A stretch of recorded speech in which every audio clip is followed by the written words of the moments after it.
भूतिया डाक बंगले के प्रेत की रहस्यमय कहानी। किसी समय पश्चिमी अफ्रीका का नाइजीरिया अंग्रेजों का उपनिवेश हुआ करता था। हालांकि वहाँ आज़ादी है, लेकिन उस समय वहाँ अंग्रेजों के पूर्ण नियंत्रण में था। यद्यपि आज भी वहाँ स्थायी रूप से बसे हुए गोरे अंग्रेज ही प्रभावित हैं, लेकिन फिर भी वहाँ पर पूर्ण स्वतंत्रता है। वो साल था 1930 का, जब अंग्रेज सरकार ने फ्रैंक हुइस नामक अंग्रेज अफसर को वहाँ का कमिश्नर बनाकर भेजा। वहाँ फ्रैंक को जिस प्रकार के प्रेत लीला के दर्शन हुए, वो किसी के भी रोंगटे खड़े कर देने वाले थे। फ्रैंक ने अपने साथ घटित होने वाली भूतिया घटना को भी प्रकाशित करवाया। हुआ यूं कि फ्रैंक वहाँ किसी सरकारी काम में इंजुनी नामक स्थान पर गया। वहाँ एक पुराना टूटा फूटा सा डाक बंगला था। उसे वहाँ एक रात रुकना था, सो उसने उसी डाक बंगले में रुकने का निश्चय किया। नाइजीरिया के उस क्षेत्र में और उसके आसपास इशूरिंग कबीले के आदिवासी रहते थे। वे उस डाक बंगले के प्रेतग्रस्त होने के बारे में अच्छे से जानते थे। जब उन्हें पता चला कि नया आया अंग्रेज अफसर आज की रात उसी डाक बंगले में रुकने वाला है, तो उन्होंने पूरी कोशिश की उसे समझाने की कि यहाँ रात का गुजरना खतरे से खाली नहीं होगा। जान का खतरा हो सकता है, भयंकर शैतानी आत्मा का निवास है यहाँ, वगैरह वगैरह। जवाब में फ्रैंक केवल हंसा। उसे आदिवासियों का भोलापन अच्छा लगा, क्योंकि उन आदिवासियों ने उसे अपने यहाँ कबीले में रुकने का निमंत्रण दिया था। अपने आप को रोकने की तमाम कोशिश के बावजूद उनके समझाने पर फ्रैंक हंसता ही रहा। अंत में फ्रैंक ने उनसे कहा कि तुम्हारे गंदे घरों की अपेक्षा मैं तुम्हारे उस भूत के साथ खुले डाक बंगले में रहना ज़्यादा पसंद करूँगा। इतना कहकर फ्रैंक कुर्सी से उठ गया। उन आदिवासियों ने उस खंडहर रूपी डाक बंगले की सफाई कर दी, खाने पीने के सारे इंतजाम जुटा दिए, लेकिन फ्रैंक के साथ वहाँ रात को रुकने को कोई तैयार नहीं हुआ। अंततः उसने अकेले ही वहाँ रात गुजारने का निश्चय किया। थका होने की वजह से फ्रैंक तुरंत ही सो गया। आधी रात तक वो गहरी नींद में सोया। फिर उसके बाद रात में ही किसी समय उसकी मच्छरदानी किसी ने खींच कर फेंक दी।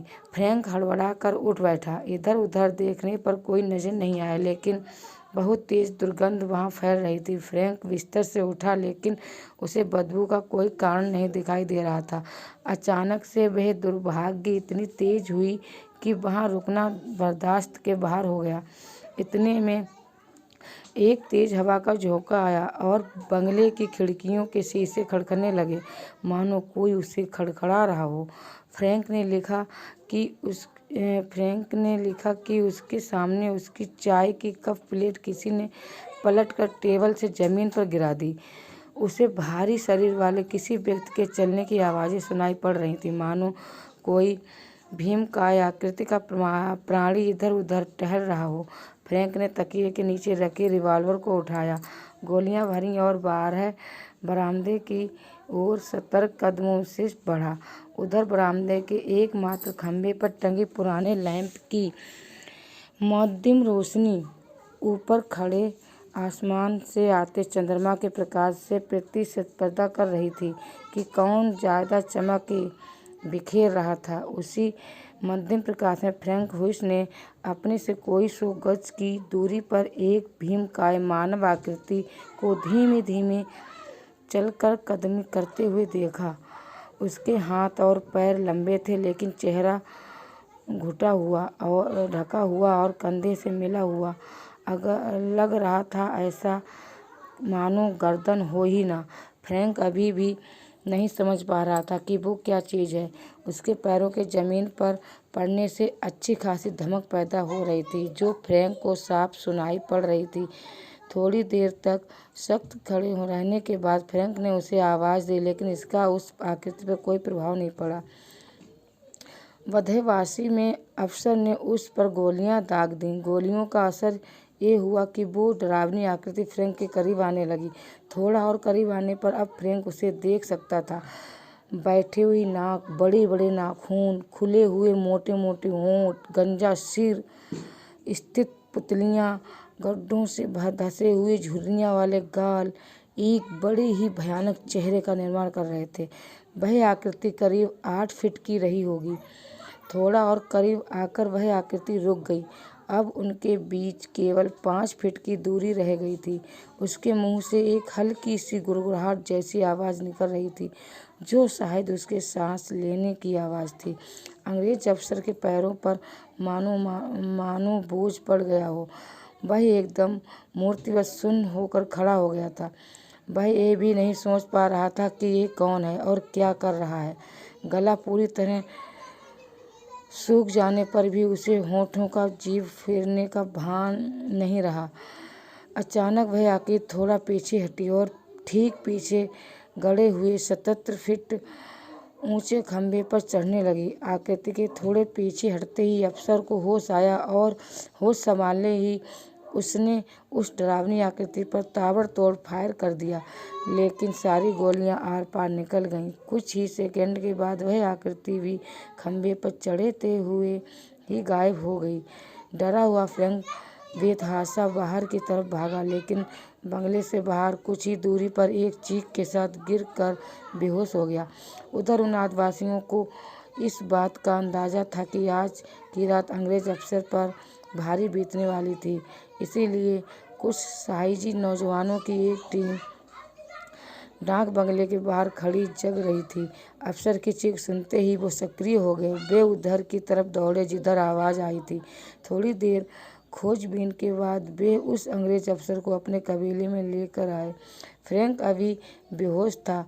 तकरीबन 6 से 7 घंटे बाद दिन के उजाले में जब उसे होश आया तो उसने अपने आसपास आदिवासियों को पाया। 24 घंटे में ही फ्रैंक सामान्य हो चुका था। अगले दिन उसने कबीले के कुछ पुराने बुजुर्गों के साथ उनकी टूटी फूटी भाषा में बात की और उनसे उस डाक बंगले के इतिहास के बारे में पूछा। तो उन्होंने बताया कि आज जहाँ ये डाक बंगला खड़ा है वहाँ पहले एक टीला हुआ करता था। उसी टीले पर इशुओरंग के देवता जुजू की पूजा होती थी और वहाँ जानवरों और मनुष्यों की बलि दी जाती थी। अंग्रेज जब आए तो उन्होंने उस स्थान की अनगढ़ मूर्तियों को उठवाकर एक ओर फेंकवा दिया और वहाँ होने वाली नरबलि बंद करा दी और उस टीले को समतल करवा कर वहाँ डाक बंगला बनवा दिया। इस पर उन आदिवासी कबीलों का देवपुरोहित बहुत नाराज हुआ और अंग्रेजों के चले जाने पर पूरे कबीले वालों को इकट्ठा करके बोला कि इस डाक बंगले को जला दो और फिर से वहाँ देवता की पूजा प्रारंभ करो। लेकिन अंग्रेजों के भय से भयभीत कबीले वाले इसके लिए तैयार नहीं हुए।